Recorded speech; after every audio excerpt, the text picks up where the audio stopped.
আসসালামু আলাইকুম। শুরু হয়ে গেল আরও একটি প্রোগ্রাম, আর এটা হচ্ছে হলুদ গোসল, যেটা আমরা ছাদে করেছিলাম।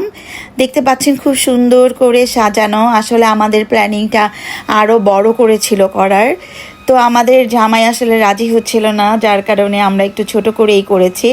তো এই যে দেখতে পাচ্ছি যে মুরব্বীরা সবাই আসছে এখানে, কিন্তু আমার ভাস্তিরাও আসছে। তো অনেক কষ্টে জুদানকে রাজি করে আনা হলো এখানে বসানোর জন্য। তো এটা মেনলি একটা রসম, হলুদেরই একটা রসম। এটা অনেক আগে থেকে হয়ে আসছে। আমাদের যারা মুরব্বীরা আছেন তারা এভাবে করে হলুদ গায়ে দিয়ে গোসল করায় দেয়। তো এই জন্যই এটাকেই আর কি নতুন আঙ্গিকে সুন্দর করে ডেকোরেশন করে তারপরে হচ্ছে এই হলুদটা দেওয়া। তো আমার ছোট ভাই সে ওকে পাগড়ি পরায় দিচ্ছে, আর পিছনে হলো আমার ভাবিরা সবাই, জুদানের আম্মু আছে এখানে। তো এখানে আবার আমরা একটা ছোট করে এন্ট্রিও করব, কারণ এন্ট্রি ছাড়া তো আমাদের প্রোগ্রামই হবে না। চলেন এখন এন্ট্রি।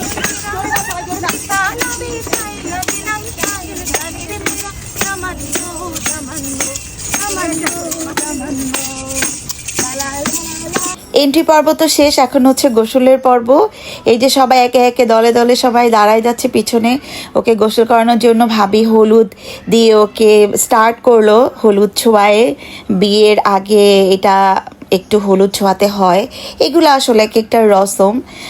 তো হলুদ দিয়ে স্টার্ট করা হইলো। মেনলি এই প্রোগ্রামটা আয়োজন করেছিল এলেন ভাবি।